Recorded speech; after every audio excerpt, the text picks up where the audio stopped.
¿Qué tal, mi gente? Miren, hoy hemos estado hablando pérdidas técnicas, diferentes detalles, diferentes puntos donde se generan las pérdidas técnicas y eso. Ya en un programa siguiente vamos a hablar de pérdidas no técnicas, que estas tienen que ver con las personas. Fíjense que lo que han estado haciendo hoy, ¿verdad? Las pérdidas técnicas tienen que ver con equipos, aparatos, cable, alambre y esa parte. La pérdida técnica, más adelante vamos a ver, que tiene que ver con las personas principalmente, porque las personas son las que se roban la energía, que es la parte que tiene que ver con la pérdida técnica. Es robo y fraude, mayormente, no solo eso, pero es robo y fraude mayormente. Así es. Y los equipos no hacen fraude ni nada. Es la gente. Pero bueno, sigamos con la pérdida técnica por hoy. También los administradores lo dejan o alguien lo paga, tú sabes. Sí. Vamos, para terminar la idea de la pérdida técnica, vamos a presentar una imagen. Algunas la vamos a presentar más rápida y otras un poco más lenta. Por ejemplo, esta, señor director, la imagen número 11, ponerla en pantalla. ¿Qué quiero que veamos ahí en la número 11? Bueno, que el 60% de las pérdidas en la parte de energía tienen que ver con líneas eléctricas, mientras que el 40% es con los transformadores. Gracias, señor director. Los transformadores que salió que van a comprar transformadores. Debieron comprarlo hace mucho aquí en Dominicana, porque muchos apagones, no es por falta de generación, lo hemos comentado, ¿verdad? Que si se está generando gran cantidad de energía, hemos dicho que eso es natural, que cada año aumenta la generación. Entonces, hay apagones porque hay circuitos que los transformadores revientan, explotan, pues ya o están muy viejos, están sobresaturados, están sobrecargados. Pero no solo el transformador, sino la cajita que vemos en el póster del tendido eléctrico de arriba, también acá está reventando en mi casa, en la esquina, yo lo he dicho varias veces, esa. Acá rato está un fuegazo, un chispero, y la gente que está alrededor se quitan. Eso es a cada rato. Eso es porque hay personas que se conectan indebidamente, se sobrecarga, como la sede no tiene ese control, entonces cada rato están explotando eso. Eso también pasa con los transformadores. También pasa por el tipo de material. Hemos aprendido hoy que la calidad de los materiales influye. Bien, se ha dicho de alambres o cables de aluminio. Dije en algún momento que vamos a hablar un poco de eso. El aluminio no tiene que por qué ser malo en sí. Dependiendo de la calidad del aluminio de ese cable, puede influir. Por un cable de aluminio pudiera resultar, dependiendo de la calidad del aluminio que utilicen. En un momento vamos a dar más detalles de esos temas y de la diferencia entre el cable de aluminio y el cable de cobre. Bien, tienen que ver con propiedades físicas como la conductividad eléctrica, la conductividad térmica y esos temas. Muy bien. Pero ya estamos viendo que un 70% de la pérdida técnica es a la línea eléctrica. ¿Qué va a ser una línea eléctrica? O los cables conductores. Sí. Y el otro 40% a los transformadores. Ya usted ve. Entonces, otra imagen que quiero que veamos ahí de forma rápida es esta, la número 13, señor director, 13. ¿Qué dicen? Tenemos ahí las pérdidas se manifiestan físicamente en forma de calor, como hemos comentado. ¿Verdad que sí? Y ese calor se puede calcular con esa formulita que usted ve rápido. Pérdida es igual a I cuadrado por R. Intensidad. I cuadrado, intensidad de corriente, que se conoce como amperaje. Así es. Bien, por R, que es la resistencia. Correcto. Bien, es una forma de una potencia. La intensidad se mide en amperes en honor al gran físico. Antoine Pierre Ampère. Francés, y el gran físico también y gran científico, el señor Jorge Simon Ohm. Para el tema de resistencia eléctrica se mide en ohmio. Sí. Ohmio. Sí, muy bien. Era entonces, inglés. Finalmente, por mi parte, por hoy, de pérdida técnica, creo que ya le he hablado mucho, ¿verdad que sí? Hay más cositas, pero bueno, vamos a hablar ahí. Finalmente, señor director, la imagen número 14, ¿qué dice? Un aspecto muy importante en el control de las pérdidas lo constituye un buen diseño previo del sistema eléctrico de transmisión. Bien, vamos leyendo más cosas, miren. En la planificación y diseño de la expansión de la red, es primordial tomar en consideración los siguientes parámetros. Oigan, 5 parámetros. Selección adecuada del nivel de tensión, es decir, el voltaje. Selección del conductor, lo que hemos dicho del cable, ya sea de aluminio o de cobre, dependiendo de la calidad de cada uno, ¿verdad que sí? 3, longitud de la línea, transformadores y factor de potencia. Cada uno de esos puntos se detallan más, pero no, la idea no es que ustedes sean ingenieros, sino que tengan la idea. Creo que hoy hemos aprendido un poquito más de pérdida técnica. De pérdida técnica, así es, excelente, brillante, doctor, como siempre. Miren, señores, tenemos que hablar de las Naciones Unidas, la ONU, la Organización de Naciones Unidas, que tiene su reunión, como cada año, la Asamblea General de las Naciones Unidas, se hace en el mes de septiembre. Ahora tocó desde el 19 de septiembre hasta el 26 de septiembre. Los presidentes del mundo van y se reúnen allá 192 países, 193 estados en Estados Unidos, allá en Nueva York, en la Asamblea, y dan su conferencia, su discurso, diciendo que el mundo no espera más, diciendo que necesitamos paz, diciendo que el mundo necesita una agenda global para combatir el cambio climático, la pobreza, la seguridad alimentaria, garantizar la estabilidad mundial, los gobiernos democráticos, la no guerra, los arreglos pacíficos, la resolución de conflictos. A lo largo de la existencia de las Naciones Unidas ha garantizado la estabilidad mundial, o la estabilidad mundial está en peligro en estos momentos como nunca.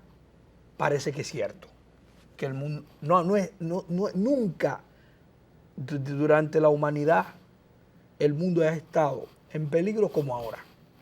Lo digo desde el 1945, que termina la Segunda Guerra Mundial, y una serie de reuniones en Dumbarton Oak, en Yalta, en San Francisco, en Washington, y finalmente en 1945, el 24 de septiembre, queda conformado con la Conferencia de San Francisco, lo que hoy es las Naciones Unidas, la ONU.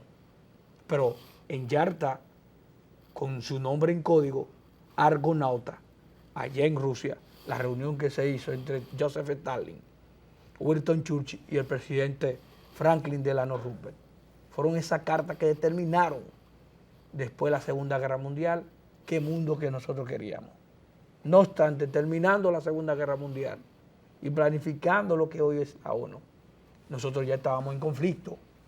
Como ustedes bien saben, el conflicto que había entre el mundo que se había dividido, entre el mundo occidental, dirigido por Estados Unidos, llamado la Reina del Occidente, y Rusia, que dirigía la Unión Soviética, con 22 países, llamado lo que ya la cortina de hierro, la Reina del Occidente y la cortina de hierro. Pero ¿qué sucede? Ahí en 1949, el conflicto de Corea, el conflicto de China, entran los conflictos entre Estados Unidos y Rusia, no garantizaron la estabilidad. En el 52 tampoco. En el 52 hubo un conflicto por el canal de Suez, en el 56, entre Gamal Nasser y Anthony Eden, que era el primer ministro del Reino Unido. Por poco se va a una tercera guerra mundial. El canal de Suez lo administra Egipto, ¿no? Egipto, correcto, sí. Porque lo construyó Reino Unido, que en su apogeo, en su dominio de la humanidad, cuando era imperio. Pero tú tienes el conflicto de los misiles. Por poco se da una tercera guerra mundial. Se fue en 1961. Cerca de nosotros ahí, con Rusia, en Cuba. Rusia, Estados Unidos y Cuba. Y Cuba, correcto. Que Cuba vino, que en Cuba Nikita Khrushchev ya había instalado misiles nucleares, que tuvo que negociar la paz el presidente de los Estados Unidos, que era John Fitzgerald Kennedy, que le dio Nikita Khrushchev, entonces quítame los misiles que ustedes me tienen, que apuntan a Moscú, que están en Turquía. Si ustedes no lo quitan, yo no quito los míos. Y ahí quedó Rusia con una parte de Estados Unidos, Rusia no, sino Cuba, con Guantánamo. Estados Unidos quedó con Guantánamo. Sí. Correcto, en la bahía de Cochino, que Estados Unidos. Que es un territorio estadounidense en Cuba. En Cuba, así mismo es. Bueno, tiene una de las cárceles más inhóspitas que existe en el mundo, donde tienen a los presos políticos, ahí en Guantánamo. Pero las Naciones Unidas ha tenido grandes hombres, desde un Kofi Annan, un Dan Marcol, asesinado en 1961, haciendo sus labores, construyendo la paz, manteniendo la paz tranquila, un gran diplomático, un hombre que trabajó por la estabilidad mundial, pero fue asesinado cuando iba hacia el Congo, el conflicto que tenía el Congo por los minerales entre las tribus. Claro, hablamos una vez de los conflictos, que África siempre está inmerso en un conflicto. Ay, Dios mío. Así mismo es. Desde un Tragivli, que fue el primer el secretario general que tuvo las Naciones Unidas. Pero las Naciones Unidas tuvo que jugar un papel importante después del colapso de la Unión Soviética para garantizar la estabilidad. Pero el rol que jugó un Boutros Ghali cuando se da el genocidio ruandés en 1994, cuando es la lucha entre los Tutsi y los Hutu, que cuando se eliminaron en menos de 6 semanas 1 millón de Tutsi por los Hutu, cuando se iba a resolver el conflicto entre Burundi y Ruanda, que los dos países hacen frontera, ellos iban para Uganda, pero mataron a los 2 presidentes que iban en el avión, un atentado. Y eso fue, doctor, la causa de que salieron a matar a todos los Tutsi que habían allá en Ruanda. Y en menos de 6 semanas, doctor, en un mes, mataron cerca de 1 millón de Tutsi. Y la ONU no hizo nada. Cuando Boutros Ghali le dieron la noticia, doctor, él dijo, no, ese conflicto se iba a resolver. Y cuando despertaron ese sueño, el río de sangre que había en Ruanda, eso era demasiado.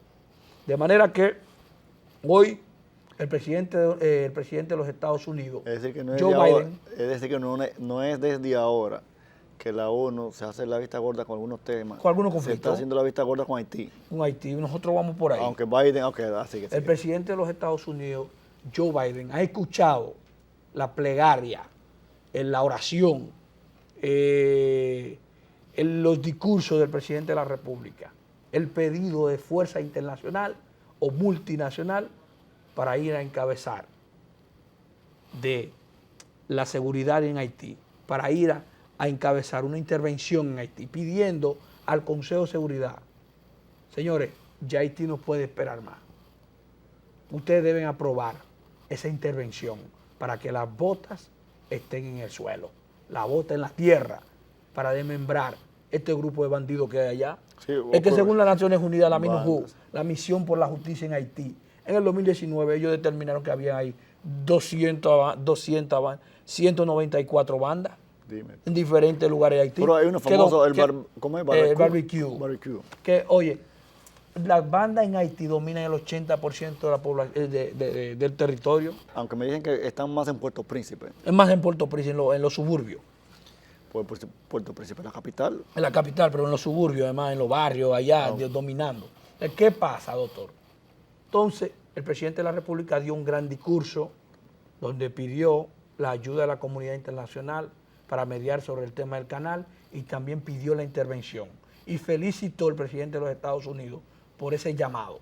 Pero también el presidente de los Estados Unidos felicitó al presidente de Kenia, William Ruto, por decidir encabezar esa fuerza multinacional. Pues nadie quería, ninguno quería, ningún país quiere. Ningún país quería. Entonces dijo que yo tengo 1000 militares. Respondió también Jamaica, las Bahamas, Antigua y Barbuda, la Comunidad del Caribe, que el presidente de la República meses atrás dio un discurso pidiendo a la comunidad internacional, en la propia reunión que se había hecho de la CELAC, y los mismos días pidió el presidente de la República en el SICA, también pidió el presidente de la República, Luis Abinader, en la reunión que se hizo aquí de jefe de Estado del Congreso que se celebró sobre el Congreso Iberoamericano, donde participó el rey de España.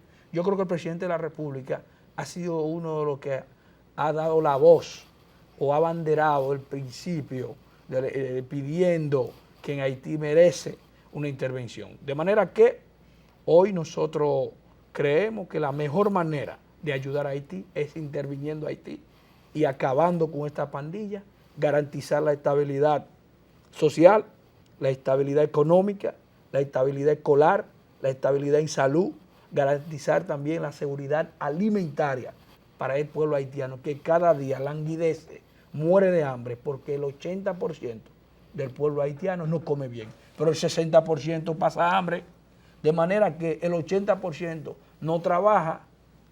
Hay una múltiple crisis, de manera que nosotros entendemos que la mejor salida es que las Naciones Unidas aprueben a través de una resolución definitiva una intervención para el pueblo haitiano. Muy bien, gracias por la sintonía y nos vemos el próximo sábado cuando el reloj Marque marque las 8. las 8.